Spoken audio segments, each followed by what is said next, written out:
On out there, rotoscouts, baseball fans. Welcome to the Monday show, the MLB DFS Lineup Card. Game by game overview, DraftKings, FanDuel. We got a 7-gamer lined up. Looks like we got some of the gang in the chat. Already had a good group of folks hanging out here waiting. What's up, Stephen B? Trey, what's going on, guys? Good to see you. Welcome back. Let me get everything loaded up over here. Make sure I'm muted over on the YouTubes. We're good there. So I got a handful of folks here, so kind of just to dive right in, I think it's going to be a really interesting slate today. Some strange... Let me take a swig of coffee.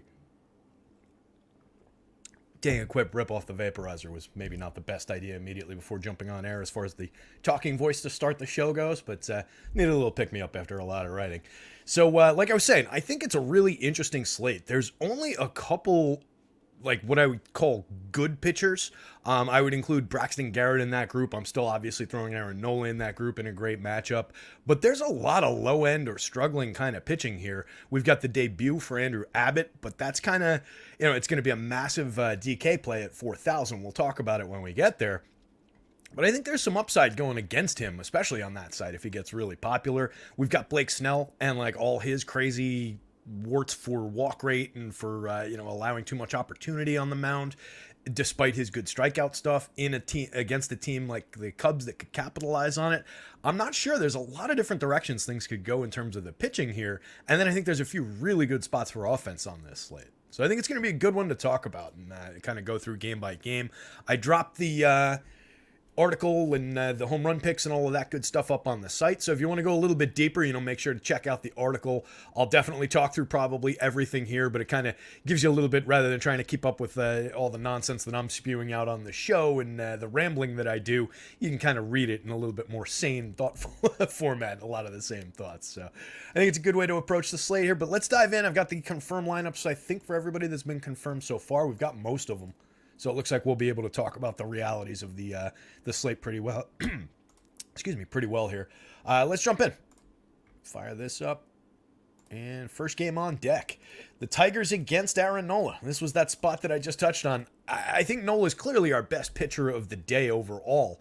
He's a guy with a significant track record, but he's definitely got something going on this year. He's lost about a mile an hour on his four-seam fastball, which is... a bit of a concern for a guy who's edging into his 30s, but not like a mile an hour can make a difference, but it shouldn't be something to completely panic over. And it's something that, like, as arm strength builds up over the course of the season, you expect to return to form. So you don't panic about it early. But what I don't like is that he's changing his pitch mix up because of it. I wrote about it in the article. He's throwing his four-seamer about 5% less. He's throwing his curveball a little bit more. He's mixing in his cutter a little bit more, and the cutter's just been pretty ineffective. He's getting an okay whiff rate with it, but he's giving up a big slugging percentage and a bigger X slug mark on it. He's giving up more slugging on his four-seamer now because whether it's a lack of confidence, whether it's that extra mile an hour that made all the difference, whatever the case may be, there's just been more premium contact. And then he's lost a decent amount of whiff rate on his curveball, lost a decent amount of whiff rate on that four-seamer. So just the pitch mix isn't really working right for Aaron Nola right now. You can't get a better spot. I think I said this exact same thing yesterday about Sandy Alcantara going up against the Athletics, but you really cannot get a better spot for a right-handed pitcher to get right than against this Detroit Tigers team.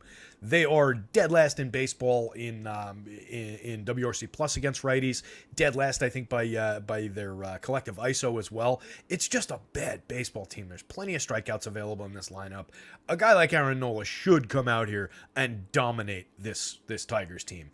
The struggles are kind of baked into the price, right? Like, he's an $11,000 pitcher, I think, in his normal form against this Tigers team here. So we're getting him at a bit of a discount. He's projected as one of my highest, or if not the highest overall pitchers. I actually forgot. Usually I jump in and make sure that my innings projections are correct and there's no oddballs. So if we see any oddballs on the pitching projections, I'll call it out. The way my model does innings, I've got a default that it reverts to for like we'll probably see whoever it is that's an opener today is probably carrying a too high a projection on a 4.5 inning projection. So that's pushing his point total up higher than it should be. I usually make those adjustments before the show, but I forgot. So we'll get into that. But that's not impacting Aaron Nola here, obviously. So very high-end projection going up against one of the worst lineups in baseball. A lot of times, I expect he'll be super popular at these prices in this matchup. A lot of times people like to say, hey, really popular pitcher, let me be contrarian about it, attack a big swath of the field by rostering the hitters on the other side. I think there are spots to do that today with some of the other starters, like I mentioned with especially Abbott as that at that $4,000 SP2 price. I think there are better spots to do that with. I don't like doing that with the worst team in baseball on the worst side of their splits, right? It just makes sense to me to not do that. So if Nola goes pop, I probably won't have much of the opposing side. It could certainly happen, but you're really trying to thread a thin needle by doing that. If you are looking that way, it's Zach McKinstry, it's Akil Baddoo off the top, the two lefties. Maybe you work some Nick Maton in there. 5 home runs for him, but a really bad triple slash. Only a 69 WRC plus for him on the season. They're all cheap. So you can go to some of those lefties, and then it's a lineup that's filthy with righties too. So you've got Javi Baez, who used to be good several years ago, but is not good anymore. 223, 270, 313 for Javi this year. A .090 ISO, 63 WRC plus. Where have you gone, Javi Baez? They've got Miguel Cabrera, who, the way I put it in the article, retired in 2019, has been just played by a lookalike actor, which I was kidding when I wrote that, but it might actually be true. This is not Miguel Cabrera. What an ugly way to round out his career. So he's playing out the thread here. Eric Haas, you got the memory of him being a good power hitter, but that's 2 years ago now. 2 home runs in 162 plate appearances. No real premium contact to speak of whatsoever. A 3.8% barrel rate, 36.8% hard hits. That's just not enough. So I don't really believe in the Eric Haas part of the lineup, Andy Ibanez, Jake Marisnick. Like, this is not a good major league team. So it's the top end. You can maybe work in some Spencer Torkelson. I've written about it a couple times, including today. I think there are maybe signs of life from Spencer Torkelson. Not in any of the triple slash, the output, any of that stuff. But if you look over in his contact numbers, a 10% barrel rate, a 50% hard hit rate, those are very good. Only striking out 21.8% of the time, which is an improvement from the 24.5% last year. 9.7% walk rate, up a half a point from last year's 9.2. That's roughly the same. I think there's a little bit of life there. Like, maybe they didn't completely waste this first overall pick as he rounds into form at the major league level. Still a very, very young hitter. So maybe going forward, there's a little bit more upside, but 2,700 and 2,800, I think you can take your shots if you're going to a lot of Tiger stacks. Put him together with your McKinstry, Baddoo, Maton kind of a lineup and call it a 4-man, or throw Javi Baez in and call it a 5-man and waste the spot. But it's not pretty, but I think there's maybe a little bit of future there. Maybe he grows as a hitter, maybe. The other side of this one, Phillies, I expect to be pretty popular here going up against Joey Wentz for all the reasons in the world. Wentz, 11 starts, 47 innings, 18.4% strikeouts, a 7.28 ERA. His xFIP is a lot better at 4.82, basically 2.5 runs better. But 4.82 is not a good xFIP. 1.68 WHIP. He's just giving up way too much opportunity. Only a 25.8% CSW, 45% hard hits, 9.4% barrels. Every reason in the world to believe that the Phillies lineup is going to get to this guy. You get Kyle Schwarber in the leadoff spot. He's discounted on both. Yeah, Larry, I'm saying he might not be Matt Bush, top overall pick that was a bust as a hitter. He was looking that way for a while, but he's kind of pulled a couple of these things I care about together a little bit. I'm not fully buying it yet. I need to see it actually translate into some stats, into some homers, into a better ISO. Like 5 home runs and a 134 ISO from a guy with a 10% barrel rate, 50% hard hits. That's pathetic. Those numbers should be better, but it could come up. Like I'm saying, there's at least a minor pulse. So back to the Phils, Kyle Schwarber, 4,600, 33,000 in the leadoff spot. I do not care that Kyle Schwarber is hitting 172. I care very much about his 15 home runs, his 244 ISO, 14.2% barrels, 48.5% hard hits, going up against a nothing pitcher. I don't care about the lefty here. I really like that spot for Schwarber. He'll probably be crushingly popular again. Castellanos, Bryce Harper, Trey Turner. Turner, another one. He's just discounted for the struggles. Right? We know that Trey Turner is a star caliber shortstop.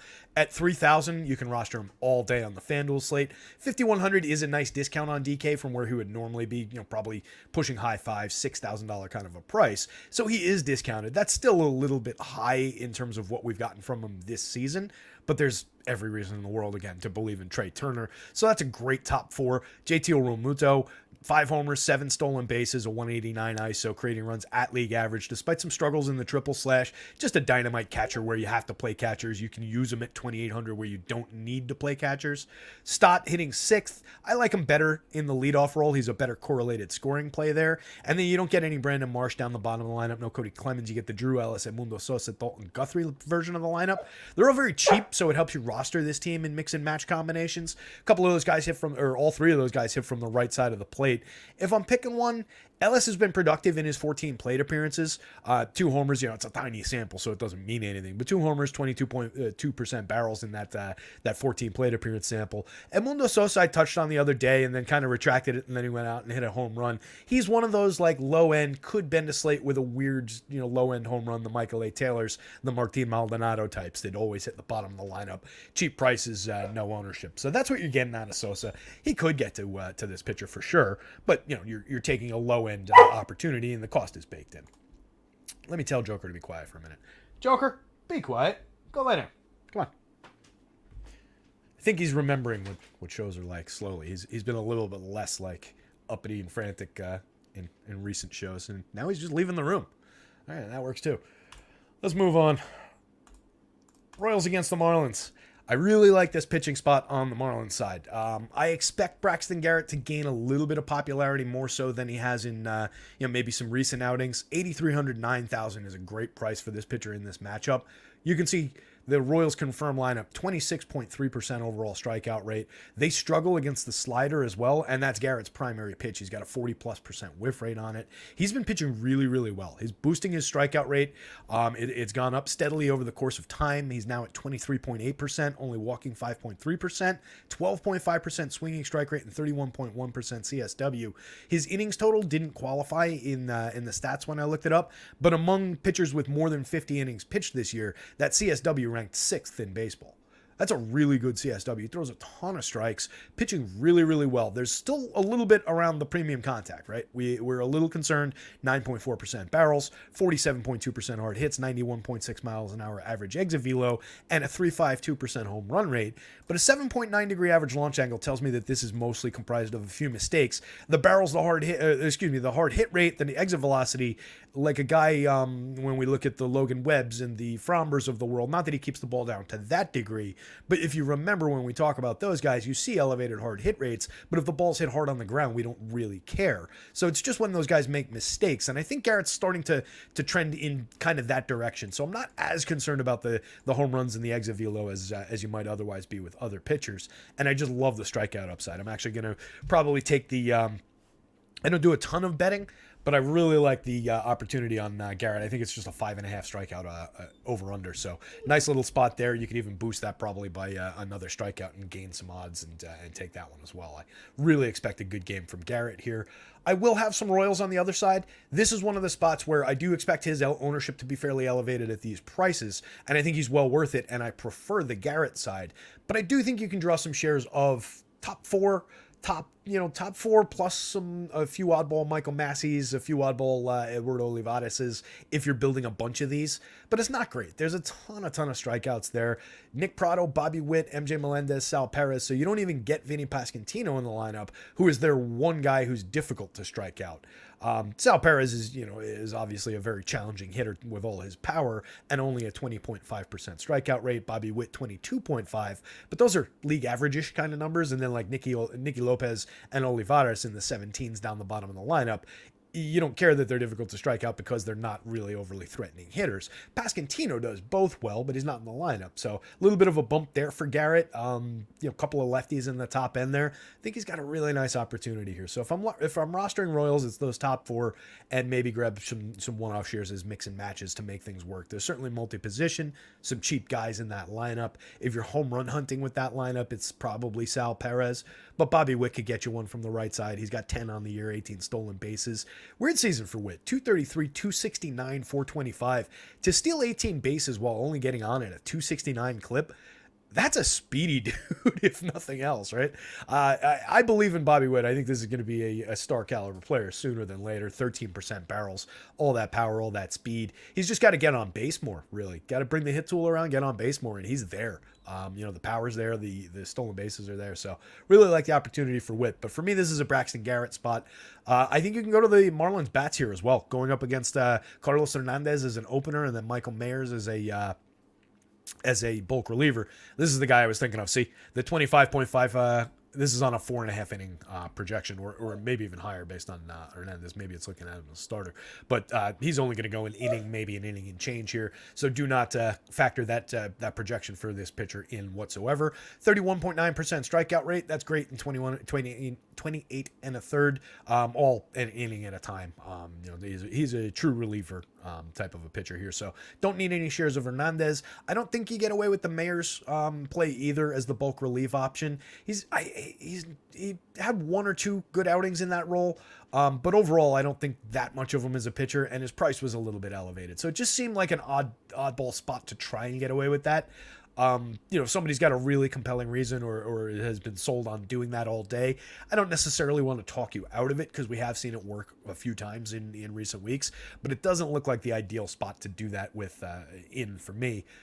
Looking at the Marlins lineup, no Jorge Soler. That's a big downgrade to that lineup.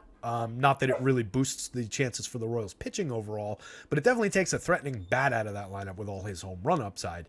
I do like Luis Arias, Brian De La Cruz, Garrett Cooper, Jesus Sanchez, maybe some mix and match Yuli Gurriel, who's having a nice season with the stick in 157 plate appearances, up to 291, 350, 440. Not a ton of power, 3 homers, a 149 ISO, but creating runs 15% better than average. You like to see this veteran, maybe finishing his career in better form.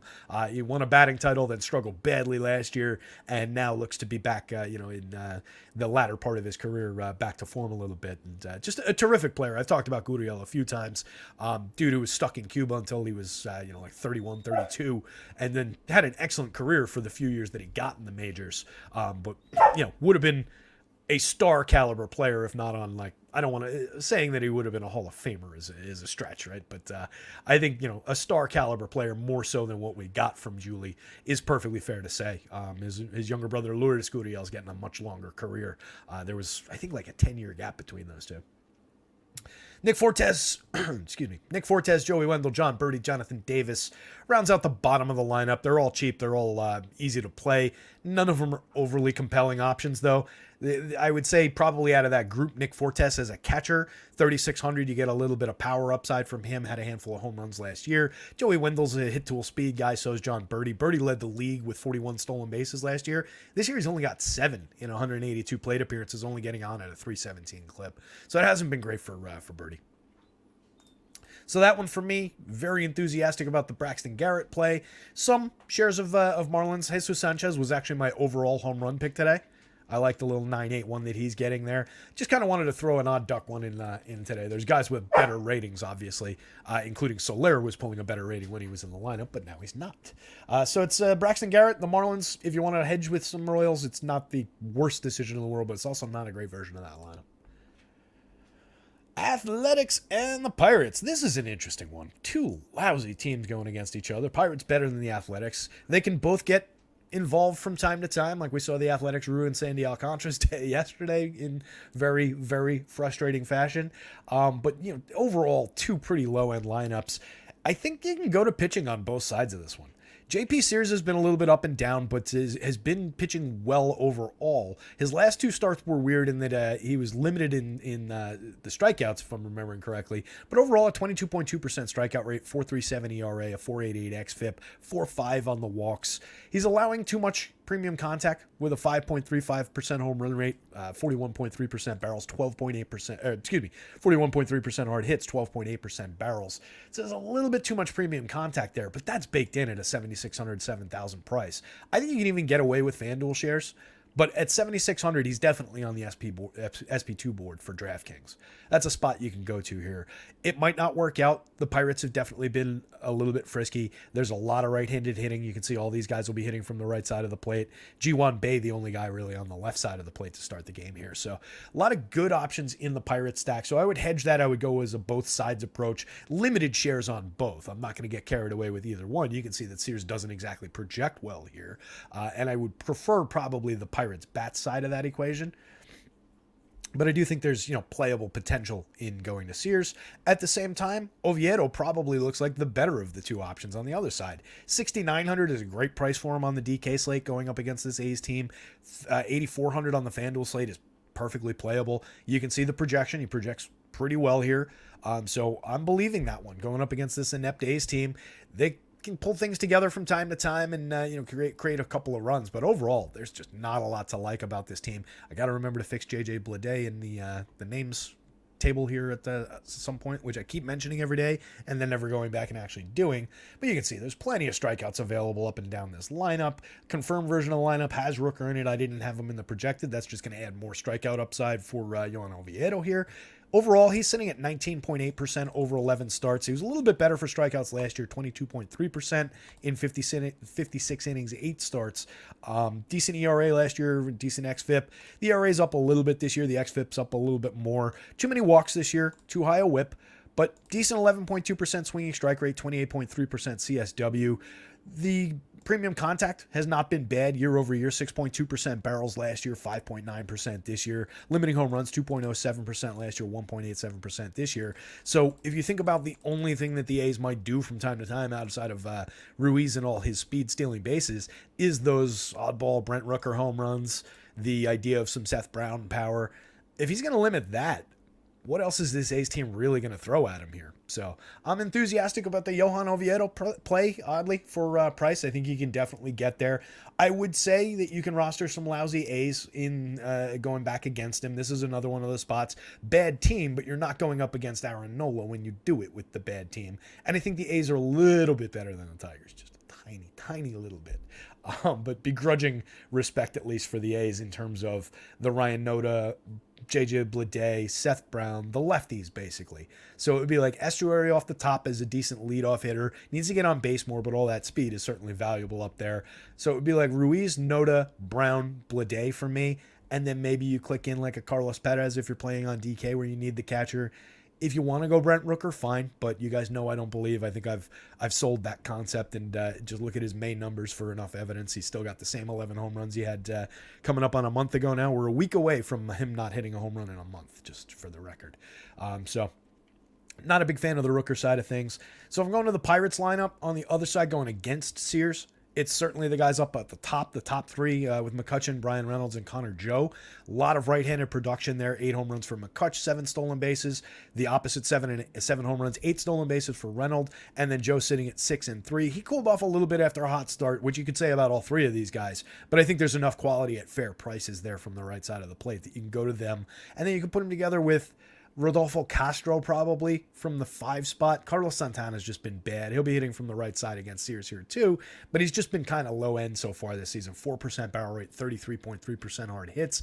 Not really putting it together. 91 WRC plus, it's okay. It's 9% below average for run creation, but it's not like a tragic like Jose Abreu type of a mark. So if you want to play Santana, he might get involved. Brian Hayes, I've mentioned a bunch of times, should be a better hitter, but isn't. Ji-hwan Bae has a 17 stolen bases. If you're looking for a little bit of production from the bottom of the lineup, it's not pretty after we get through those top 3 on the Pittsburgh side. So maybe they're a secondary stack. Maybe you could draw a few one-offs from this team, but small doses, low expectations for the offenses in this one. I think you go to both pitchers a little bit enthusiastically. So probably for me, I would say Yohan as the top option. Yohan, tepid interest in the Pirates lineup. JP Sears probably as a DFS play is better than the Pirates lineup as a DFS play, but expectations wise, I would say I probably lean a little bit more Pirates getting to him than I believe in him. So it's one of those weird spots where like the DFS play, because he's probably not going to be that popular and he's cheap, is a little bit better than what my actual expectations for the pitcher in real life are. if that makes sense. Tell me if these things I say don't make sense, by the way, or if they need me to try and stretch the explanation a little bit more to get it to click. I think that makes sense. It's not a crazy concept, but I do throw weird things out there from time to time when I'm talking about how I perceive these values. The Stros and the Blue Jays, couple of good teams. We got the Astros lineup. Let me drop it in. Noel Tuve, Mauricio Dubon, as expected up top. Funky back end. We'll get to it. Let me just drop it in here. So this one's got a high run total. It's interesting. The two games with 4 good teams are all the most highly totaled games of the day. So we get both of these teams at good run totals. Astros. Drop that in now. And it's on the back of having two, what are we calling them? Mediocre? I don't want to call them bad pitchers in this one, but Manoah has certainly not been good this year. We'll say that much. 5.46 ERA, a 5.90 xFIP. I think it's safe to say that Manoah's been flat out bad this year, but his price has come way down. He's 7,400 on both sites, 17.6% strikeout rate, and a ridiculous 15% walks, giving up way too much premium contact and power. Just an uncharacteristically bad season from a pitcher that we kind of believed in, at least. I didn't necessarily think he was a star, but like a mid-rotation fixture for a couple of years. Looking at the last 2 years, 22.9% strikeouts, a 3.98 xFIP, a 2.24 ERA, 9.99 WHIP. Like, this is certainly a viable mid-rotation pitcher. 27.7% strikeout rate the year before that in 111 2/3. That was a good pitcher. So really concerning about Manoah. The stuff hasn't been there at all. The innings pitched now haven't been there. They yanked him after 4 innings in his last start when he was pitching not well, but a little bit more effectively.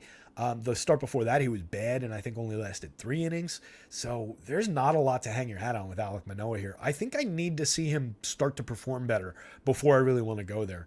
At 74 against the Astros, what are we buying if we want to go to that? It's probably going to be low owned. I'll give it that. You're just going on the memory of this guy being a good pitcher, though, and you're going up against not a good version of this lineup and a lineup that is, it's a struggling lineup overall for the season, but they're still the Astros. There's still a decent amount of run creation here. All those guys above average for run creation for the season, plus like Jake Myers down the bottom of the lineup. You've got Jordan Alvarez that you have to get to through 2 or 3 times for Manoah to reach success. I just don't like it. I think it's a thin path to success. So Manoah's not really on the board for me. By the same token, Brandon Bielak on the other side, I don't think we need to throw Brandon Bielak into the Blue Jays here. That's kind of a buzzsaw for power, at least. You can see all these guys above the magic number for power. Matt Chapman right at it. Dalton Varsho right at it. So just a ton of power upside for the Blue Jays. We know that they're a good lineup. There's a ton of run creation here. All these guys above average for run creation. So for me, I don't really need either of these pitchers, but I think if I'm going to one, I think it might actually be Bielak against the Blue Jays. Slightly cheaper price on DK where you would do it. I don't think you need to do it on FanDuel. 8,300 just seems a little high on the FanDuel slate. 21.2% strikeout rate, 9.1% walks. Not a lot to like about Brandon Bielak. And then the power has just been bad. 13% barrel rate, 44.6% hard hits, a 4.55% home run rate allowed. That plays right into the Blue Jays' strengths. So for me, I think I'm going with bats on both sides. I prefer the Blue Jays side of the equation. As bad as Manoah's been, I don't want to say he's going to come out and pitch a good game, but there's the idea that maybe he's somewhat effective and holds down a weaker version of this Astros lineup with no Jose Altuve at the top, with struggling scuffling Kyle Tucker, not producing to exactly where we would expect him to be, but certainly hasn't been bad this season. 19% better than average creating runs, decent in the counting stats. Just this part of his game isn't as high as we would like it to be. But I think, Tucker obviously is fine. So it's not like that's a weak spot in the lineup, just not the high quality that we've seen over the last couple of years. But Abreu, Jokes, Yainer Diaz, Jake Myers on the back end, that's not exactly an all-star team. Bregman's been coming to life a little bit in recent games, but you can see it. 3.6% barrel rate, 35% hard hits, 8 home runs, a 148 ISO for Bregman. That's not overly pretty. Dubon up top is not great. Jeremy Pena hasn't been overly productive this season, coming off a nice year. 106 WRC plus, he's still above average for run creation, but the counting stats haven't been great. 8 homers, 6 stolen bases, not that much productivity in the on base. The contact profile is kind of light. 6.4% barrels, 34.3% hard hits. Maybe he's just more of a hit tool kind of a guy than we maybe thought he was last year. 22 home runs last year, 11 stolen bases in 558 plate appearances. Was just a better hitter for power last season. You can see it's not really that much more in the hard hits, but a 3-point drop in the barrels. This is a crucial 3 points in those barrels. So I think that has all the difference for Jeremy Pena. So I'm going to Astros. Certainly, some I would include some Pena. Obviously, Alvarez, Alex Bregman, Kyle Tucker. This is your core here, if you want to call it a core, if you think that way when you're building lineups. And then mix and match some of the Dubons, the Penas, I almost said Abreu. 2,800, 2,400. If you want to go to Jose Abreu on the memory of several years of very good productivity while in Chicago, at those prices, the struggles are at least baked in. It's not like you're paying through the nose to get to him. So I think you can justify it based on that, based on his consistent position in the batting order here. But it's been bad. 50% worse than average creating runs, a .051 ISO. Only that one odd duck home run that he hit since last August hasn't been good.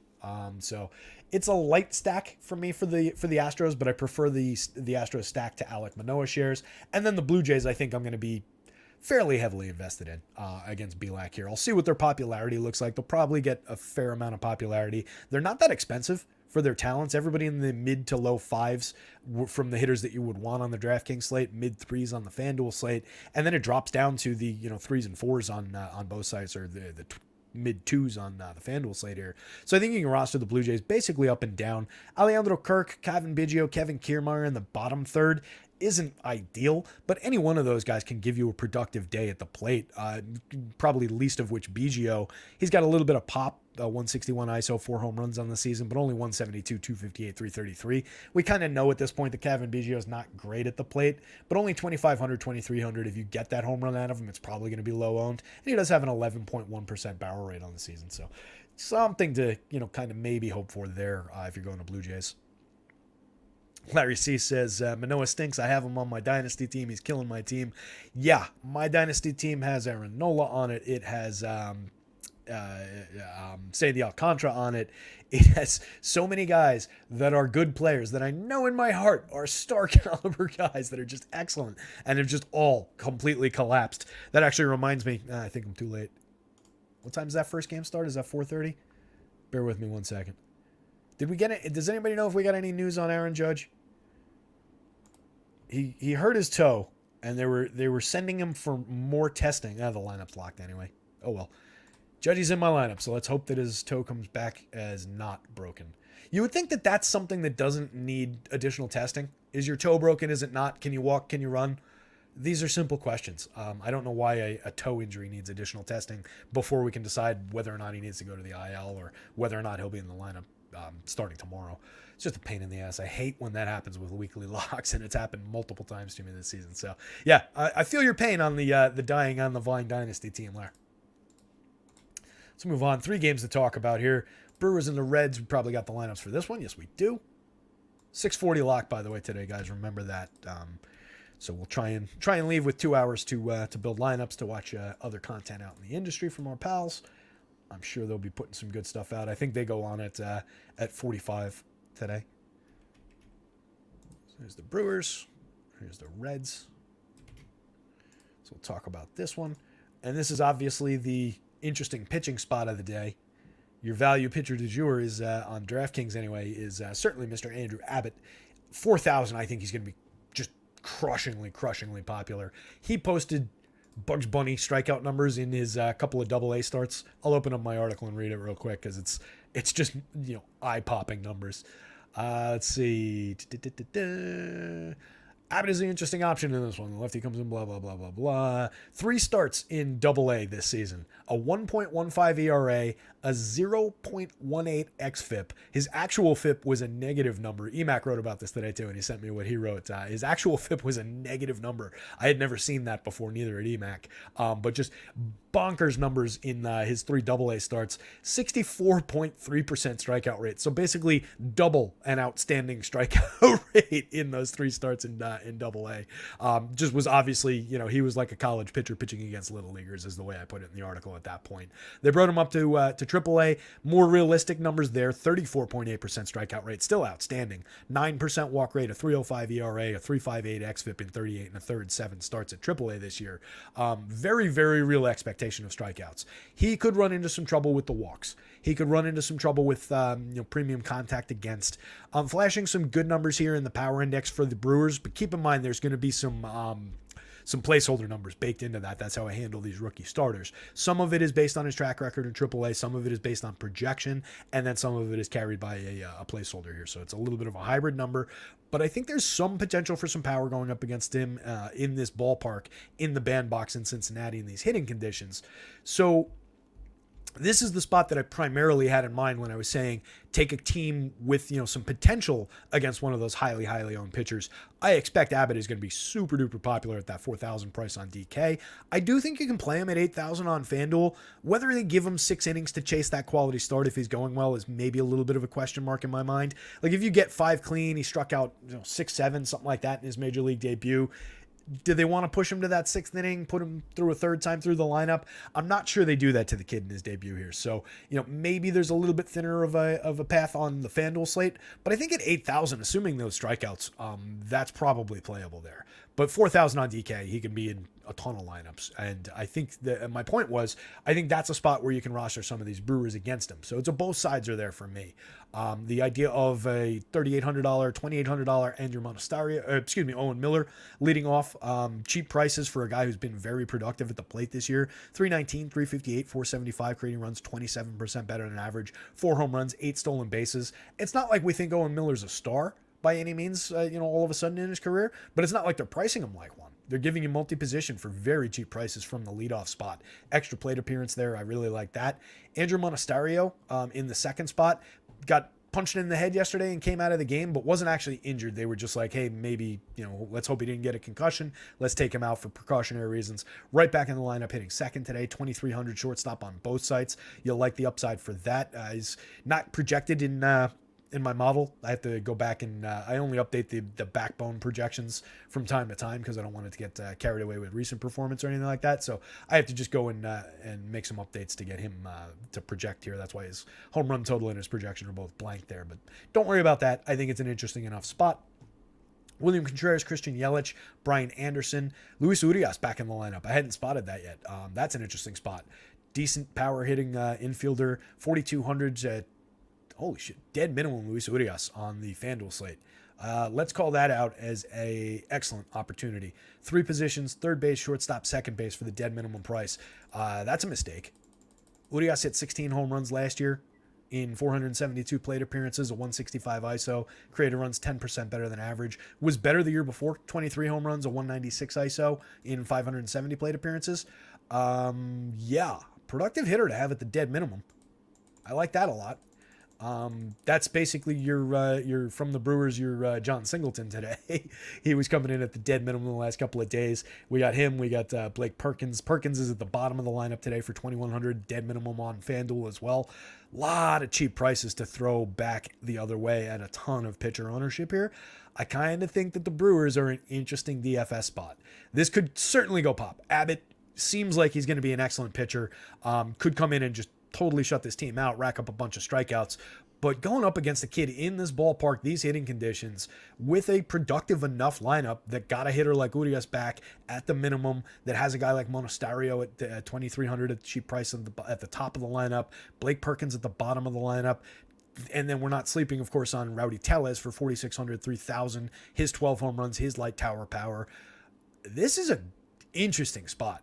So strong shares on both sides. I know I keep just rounding back to like, wow, the compelling spot, fun, get to both sides of it. But that's kind of how I'm seeing this one. And I think it's worth the harping on it that you want to both sides it here. So looking back the other way, Julio Teheran has not given up a home run this year in his 2 starts and 11 innings. Oddly, I went in and I added those performances to the model just for the hell of it today, because it was just a matter of changing the total batters faced over the past few seasons here. And you can still see their numbers came down a little bit to 9.3 for the full lineup and 11.57 for the top 6 here, but definite home run opportunity for the Reds here.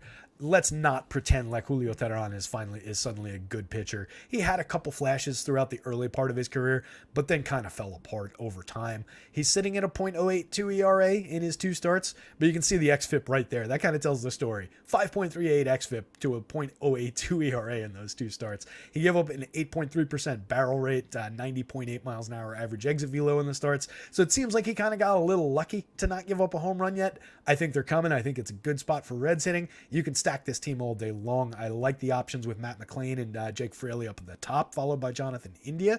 That's a good little 3-man if you only need 3. If you want 4, Spencer Steer bolts right in there at 4,300, 3,500 across sites. He's been really productive this year. 203 ISO for Steer, 124 WRC plus, 8 home runs, 288, 360, 491 for the righty. Nice little 13.22 in the home run model. Just productive guy at the plate for cheap prices. Senzel, mix and match, but you like the multi-position at 4,400. You especially like the 3-position eligibility at 2,700 on FanDuel. That just lets you do a lot, whether or not you get high-end production out of him. If he gives you a handful of points at that price and that positional flexibility, it can be a powerful tool in differentiating lineups, creating different combinations of lineups. So I like Senzel good enough, and when he's hitting 5th, there's a little bit more value there. So I don't mind that. Tyler Stevenson has been low-end at the catcher spot, but in this matchup, this ballpark, etc., if you need a catcher, 4,200 is a nice price. 25, I question whether I get to too much of them on the FanDuel slate. If I'm building 30 red stacks in 150 lineups, he'll probably be in some of them. I'm not saying zero him out, but he'd be a lower end play for me. Newman hitting later in the lineup is less interesting than when he's hitting higher in the lineup. He hasn't been good overall. 87 WRC plus, 333 on base, can get involved from time to time, but you're looking for that odd duck home run or maybe a couple stolen bases when you're rostering. But again, multi-position eligibility on the DK slate, second base, third base at 2,600. There's viability there. 3,100, I don't think I'm rostering him at shortstop instead of Matt McClain. And I don't think I'm using him in that util spot alongside Matt McClain. So on FanDuel, more skippable, I think, than on DK. You might mix him into a few shares in that 30 of 150 pool. Not that I'm saying I'm building that many red stacks, by the way. That was just a number that I conjured in my head. Benson and Maui at the bottom of the lineup. Take them all in. So this is a 3 out of 4 sides. Andrew Abbott for sure. Brewers bats as a contrarian hedge back against all the ownership, kind of an attack play. And then some Reds bats. I think they'll be very, very popular here, but I think they're very worth it. 2 games ago, Cards and the Rangers. Let me see if anybody dropped any questions or anything like that. Tearing apart when we were in Don't to get a bunch of subs. Maybe useless subs though. Gun's in the chat. What's up, Gun? Appreciate you jumping over, buddy. I saw that you were on before. Hopefully we didn't cross up too much in our timing of our shows here, but appreciate the subs. Hit the like button, hit the subscribe button, as Gunn reminds me to do in there. Let's get us over 100 if we're not there already. But yeah, appreciate everybody jumping in and hanging out. Only 2 people in this show will absolutely support when I win, so let me know how to sub into your content. Mamba, I appreciate that. Right now, sub on the old YouTube here. Jump over to rotoscouts.com where all the content is free right now. I'm providing home run picks, providing my power index, and then a deep dive of a snapshot, a written snapshot that kind of encapsulates everything I say on the shows. So one of these days I might try and have ChatGPT just transcribe the show for me and use that as the article, but we'll see. Right now I'm just kind of enjoying digging in super deep into all these slates, and my results have improved a little bit over the last couple of weeks. I had a clunky start to the season. I felt like my March, April, I was in like Nolan Arenado territory. In my May, I kind of came on a little bit better. So the results have been a little bit better. I realized at one point for like a week and change, as part of my bad April, I was accidentally sorting my lineups with ownership upside down because I copy pasted a formula across when I shouldn't have, because it had a 0 instead of a 1 to tell it to go whether ascending or descending. So I'm writing that week off. But yeah, it wasn't a pretty April, but I've certainly come on. But I enjoy the hell out of doing this. So right now, to answer Mamba's question, all the content is free. So sub on the YouTube. If we get to the point where there's a paywall, you'll certainly know how to do it. Drop a link, please. It's rotoscouts.com, the name that you can see up at the top of the screen there. I think there's a link in the description as well. .com. Hopefully that came through as a link. If not, copy paste it into your browser. So let's talk Cardinals. Let's talk Rangers. Adam Wainwright. Somebody mentioned it. There we go. Over 110. Keep them rolling, gang. Thanks, Gun. I appreciate that. And I know that I owe a debt to Gun on those subscriptions. He had me on his show the other day. Certainly I enjoy partnering with him. I think we talked a little bit. We're definitely going to be, well, I say definitely, assuming he wants to. I definitely want to. I've been going to be getting together again a couple times through the season here and making that happen and kind of getting everybody the good content that they want and that they deserve. Somebody in the chat earlier mentioned that Adam Wainwright is rounding his career off in form kind of similar to what we were saying about Miggy Cabrera, and I totally agree. I think he should have stopped his career after the World Baseball Classic this season and just call it a career at age 41 and a half. Pitcher that I love over time, big fan, 26 and a third this year, five starts, 12.9% strikeouts, a 5.51 xFIP. 2.42% home run rate, but 13% barrels. Throwing that into this league-leading Rangers lineup just doesn't look pretty. 7,300, 7,100. Even I don't think I can get to Adam Wainwright here. It's just not a good spot. So I think we're going Rangers bats. Same time, Martin Perez. I think there's a little bit more on the bone for Perez here, but it hasn't been pretty for him either. 16.3% strikeouts in 61 innings, 11 starts this year, 40% hard hits, a 3.70 home run rate, 4.43 ERA, a 1.54 inflated whip. I think this is a spot for bats on both sides for me. So if I'm looking at the visitors, Tommy Edman. I like Edman when he goes into that leadoff spot. I also like him as a wraparound from the 9-hole. Productive guy, 108 WRC plus, can steal you a bag, can hit you an oddball home run, but more of a correlated scoring piece to use alongside the Goldschmidt, Arenado, Wilson Contreras part of the lineup here. You get Luken Baker at 2,000 on both sites at first base. It sucks that on DraftKings you're going to have to choose between using him and using Goldschmidt, obviously. And you certainly want to lean Goldschmidt more often than not. But let me read the Luken Baker stats real quick. He's only made 4 plate appearances in the show so far this year. He's 26, so he's not like a young prospect, but he's a power hitting prospect. He's a raw power type guy. We might want to think about him in like the Brent Rooker, Jake Berger kind of a vein, but he's a couple years younger than those guys. And doesn't strike out quite as much. So I think maybe there's a little bit more to go to lean into here. 21 home runs over 513 plate appearances last year in AAA, 26 in 391 plate appearances in AA in 2021. This year, over 244 plate appearances in AAA, he's got 18 home runs already, a 328 ISO. Strikes out just 21.7% of the time, and he's walked at a 17.6% clip. So those are the kind of numbers that we want to see from a monster power hitter like this. I expect the strikeout number will rise in the show, probably that 26-28 range, and the walks will fall. But if he drops into like that 26-28 range of strikeouts, and let's say the walks drop to 12%, shave 5 points off and add 5 points on the other side, that's still a productive player. That's still a guy who I think we can get involved with, especially for DFS purposes, especially at the minimum price, going up against the correct side of his splits here. I really like the opportunity for Luken Baker to hit you a sneaky home run here at the dead minimum. Another guy not in my backbone projections for the season, so I got to go in and fix that. Just wasn't expecting him.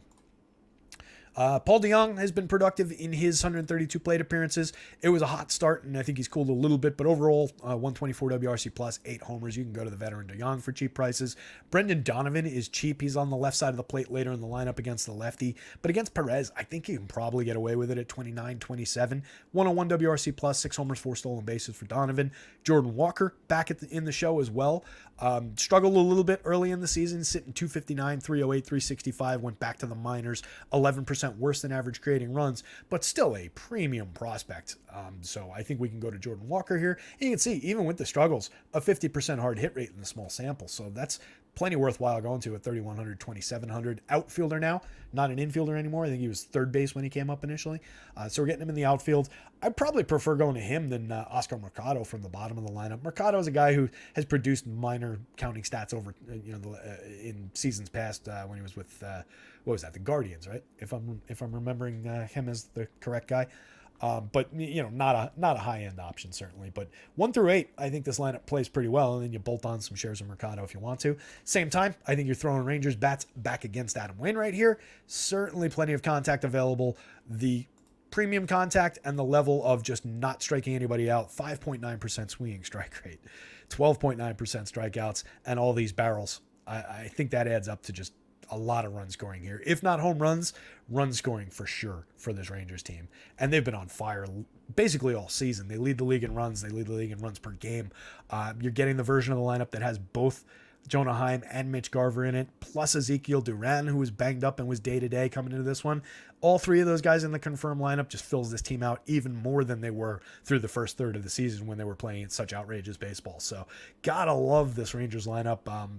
1 through 9, I think you can stack them. Taveras has had a sneaky good season. 173 plate appearances for Leody Taveras, mostly out of the 9 spot. 306, 360, 452, 27% better than average creating runs.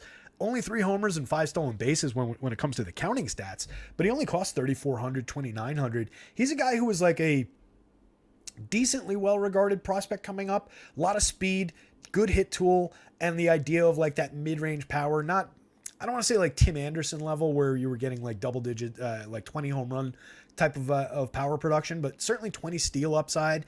And then like that 12 to 15 home run upside was kind of the expectation, and hasn't really gotten there over time, but very nice year so far this year, at least in terms of the hit tool and the run creation, if not the power. The speed's there. So I like the opportunity for Taveras. I like him as a wraparound play. You can even go to this team if you wanted to roster it from here down as a low ownership play. I think you get plenty of production from that group. So 1 through 9 from the Rangers. Obviously stars at the top with Semyon Seager, Adolis Garcia. Josh Young, you could probably include in that group at this point. 12 home runs on the season, a 137 WRC plus. The strikeouts keep coming down. He's down to 28%, taking 10 points off the strikeout rate. That's a monster step forward for this hitter. 11.8% barrels, 50.3% hard hits. Very, very good third baseman. As I mentioned on the show last week, regret talking my teammates in the shared team out of drafting him this year. It's the one mistake I made in that draft. So we're going bats on both sides in this one. If you need to roster a pitcher in this one, it's Martin Perez, but I don't like it. I don't think we go there. As you can see, the Waino side of it projects higher, but that's just because there's some track record in the whole model here. I don't believe. Unfortunately, I just don't buy it. Last game on deck, Cubbies and the Pods. Got lineups? No lineups for this one yet. We'll speculate. I wrote about the pitching spot for Blake Snell. I described it as potentially, based on his blah, blah, blah, his track record, the high strikeout rates that we remember, is a play that you can wed to your high-end stacks and so on and so forth. You just wanted to work the word wed in there because I wanted to use the analogy of lifting the veil and seeing these warts all over the bride's face. Because that's kind of what I think we get with Blake Snell. We get a limitation on innings pitched because he walks too many hitters. He's always coming out of games too early. 11 starts, 56 innings, 24.6% strikeout rate this year. That's a good effective strikeout rate, but it's not the 32% that he put up last year. It's not the 30.9% he put up the year before. 13.7% walks. This is where the ugliness starts creeping in. 13.7% walks. That's up from last year. That is an unsustainably high number. It's higher than it was 2 years ago when he walked 12.5%. He has the ability, based on his strikeouts, to punch his way out of jams when he does put too many guys on, but he's also giving up premium contact. 11.2% barrels, 41.4% hard hits, 89.2 miles an hour average exit velo, a 3.63% home run rate. This Cubs lineup's been up and down, but I think where they could take advantage is look at these walk rates from the premium bats in that lineup. Those are pretty good walk rates. 4 guys in there with double-digit walk rates. You get Horner, who is certainly capable of avoiding the strikeout at the very least and putting the ball in play to boot with that group. You get a 9% walk rate out of Trey Mancini. Aggressively high strikeout rates, obviously, for these guys. But they're guys who can draw the walk while obviously also creating runs, hitting for power. I kind of like both sides in this spot as well. I will definitely have Snell shares. He's cheap. 9,700, 9,500, warts and all. That's all just baked into that price. You can absolutely roster Blake Snell, and I think you should. He projects as one of my higher-end pitchers for the day. It's a good DFS spot, but I think there's a sneaky opportunity to roster some Cubs, go against what should probably be mid-range at worst ownership on Snell. I think he'll be pretty popular today. So I think you can go to some Cubbies here. It's not great. You temper expectations. You do it in limited shares, but you've got a lot of good run creators in this lineup. Right? Everybody basically above average for run creation except for scuffling Trey Mancini. There's the memory of power upside from Mancini. He hasn't really put it together. Only 4 home runs, a 108 ISO to go with the low WRC plus, but he's at least got a 45% hard hit rate for 2,200. I think you can go to that. First base and outfield eligibility for 26 on FanDuel. I like it better at the cheaper DK price, but the multi-position kind of offsets that across sites. Depending on the version of this lineup that comes out, it will have either more or less appeal. Part of that will be where Patrick Wisdom hits. Part of that will be where Chris Morel hits.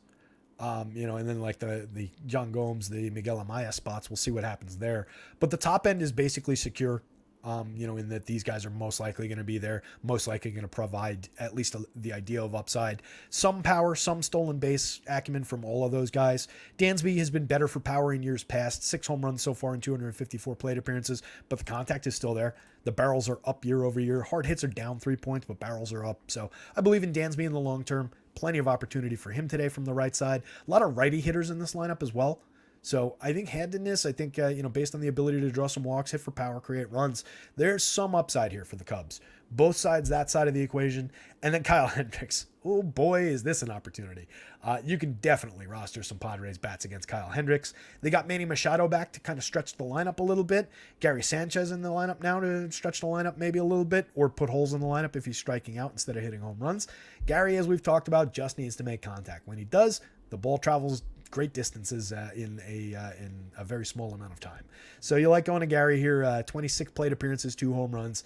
Or I should say, I like going to Gary. I'm sure that most of you don't like going to Gary, which is also very fair. He's a lot of holes in his aggressive swing and miss approach and his high strikeout rates. But like I said, when he makes contact, ball goes far. Matt Carpenter, Ha-Seong Kim, Trent Grisham. Kind of a low end bottom of the lineup. I don't really believe in anything that Carpenter's done in this little return to action over the last 2 years. Ha-Seong Kim, minor producer of counting stats, 5 home runs, 11 stolen bases this year. He's kind of meh, but I think the top 6 here is well worth going to. Xander Bogaerts, Fernando Tatis. Tatis, I believe, is the leading mark in the home run model at 16.51. Just a monster amount of power to throw up against a guy who gives up a ton of contact. If not premium contact, if not home run upside, just the idea of throwing those guys against Kyle Hendricks here, I think there's plenty of contact available. So I really like the spot for these 4 hitters. Bolt Jake Cronenworth into that, bolt Gary Sanchez into that, and you're off and running with Padres stacks. And they come at pretty cheap prices overall. Like that top 6, average price on FanDuel of $31.5 when you're getting Bogaerts, Tatis, Soto, and Machado as part of that group, seems affordable to me. On the DK slate, average price of $5,000. That's a little higher relative pricing wise, but it's not bad. What you're getting there, I think, is a little bit higher of a price tag on Gary and Cronenworth, and then pushing Tatis and Soto up a little higher than FanDuel does. But I think there's definitely opportunity for the Padres bats here. So for me, this one is some Blake Snell, definitely some Cubs, enthusiasm about the Padres, zero interest in Kyle Hendricks. I don't really see a need to play Hendricks here. Let's see what everybody's playing. St. Louis ain't in a good position with their pitching. Yeah, St. Louis's pitching staff has been a bit of a problem for them this year. Jordan Montgomery, I felt bad for him. He lost his, I think, 10th start in a row, 7th of the year for the Cards, something like that, and was in the press yesterday saying like, I'm not a loser. I think his direct quote was, "I'm not a loser." But, kind of trying to say in nice ways like, hey, this isn't exactly my fault. The team needs to score some runs when I'm on the mound. We need to play better defense when I'm on the mound.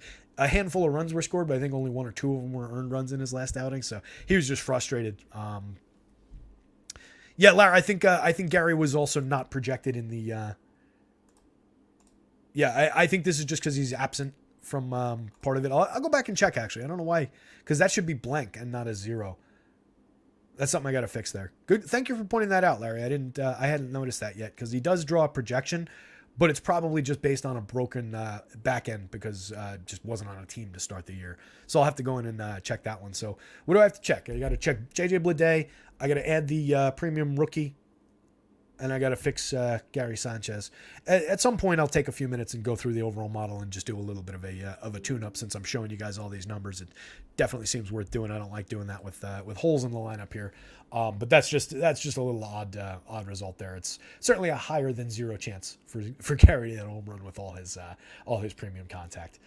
To put numbers on that, 16.7% barrel rate, 44.4% in the tiny 26 plate appearance sample. But last year, as I've mentioned numerous times, 13.5% barrels, 49.3% hard hits in what was widely perceived as a terrible season.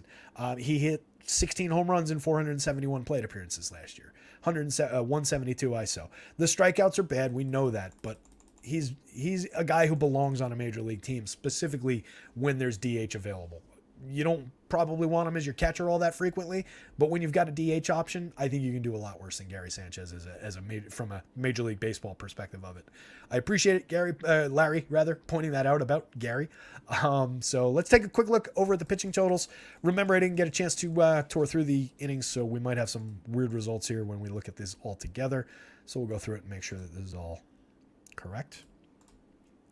So top end, Nola, Oviedo, Blake Snell, I believe in that. Obviously, ignore the Carlos Hernandez. That's pulling just the default minimum innings pitch projection there. So we don't believe in that. 23.5. This isn't necessarily an incorrect projection for Julio Teheran. The Braxton Garrett was the other guy I needed to fix.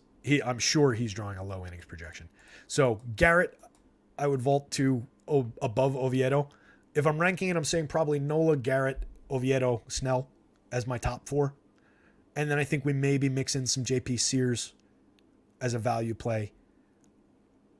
And then certainly Andrew Abbott down here. Also a guy that's probably also a 4.5 innings pitch projection.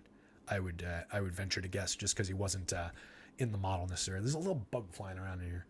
It's pissing me off. If you see me grabbing like this, I'm trying to catch him and squish him.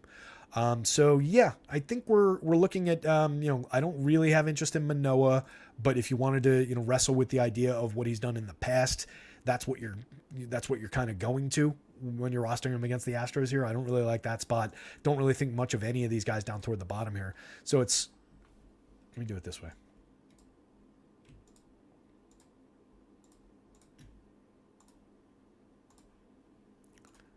It's basically, damn it. Snell's highlighted in red because I've got that game selected still. Oh, whatever. That's a waste of time. Anyway, it's these guys that are highlighted in green for me as far as my viable pitchers of the day, plus Blake Snell, who's highlighted in red because I got that game selected. Everybody else is like low-end, small shares, dart throws at best. Take Carlos Hernandez off your board. I think if you're rostering a Royals pitcher, it's the other guy. It's the bulk reliever. It's not Carlos Hernandez. I do not believe in Julio Teheran, despite, the 2 okay outings. Braxton Garrett, I definitely want to make sure projects higher. I got to boost his innings pitch model. So when I change that, he'll bump up to like this spot. So it'd be Nola, Garrett, Oviedo, Snell as my top 4 in that order. And then some Sears, some Abbott. If you wanted to boost Abbott above Snell, I would probably do it. But I think I want to get to some of those bats going against him as a contrarian play a little bit more than that, which is what would keep him down a little bit. And then that $8,000 price, it's a bargain if he is who we think he is, but in his first start, I don't know if I want to go to that one. I've got some other cheap pitching options, so I will have some. Don't take me wrong. I'm not saying don't play Andrew Abbott by any means. Could be a great play tonight, but I am interested in the other side of it, so I'll probably, ownership-wise, come out with less of him than the other guys. I think that rounds us off here, gang. Let me see if what else we got. Dennis said back when I was talking about Snell, it says, hopefully she just has the warts on her face. Yeah, if you see the warts when you lift the veil, it's a cause for concern. But yeah, hopefully just on the face and nowhere else. Ryan saying, I don't know if you give yourself enough credit. Keep grinding, you get the views. Oh, thanks, Ryan. It's only, we're only just getting started. We're like a week into doing the show, so I'm not concerned at all about the view counts, which are all going up. The click counts are going up, so I appreciate the compliment there. That's as far as saying don't give myself enough credit. I take that as a compliment anyway. I think that's complimentary. So yeah, it's about it, gang. I don't see anything else in the chat here. We've got a couple hours before the slate locks. The Stochastic guys are going live like right now with their show. So go over, check out their content, see what they have to say about all these different plays, and drop into my Discord. I've got a Discord. If you guys aren't in it, it's linked from the top of rotoscouts.com. I'll start dropping that into the description here as well for these shows. Hit the like, hit the subscribe so you know when I schedule these shows and all of that stuff. Come on back in the future. I appreciate everybody hanging out. Good luck tonight, gang. I need to find the StreamYard tab so I can click out of this show. There it is. I'll see everybody later. Have a good one. Good luck.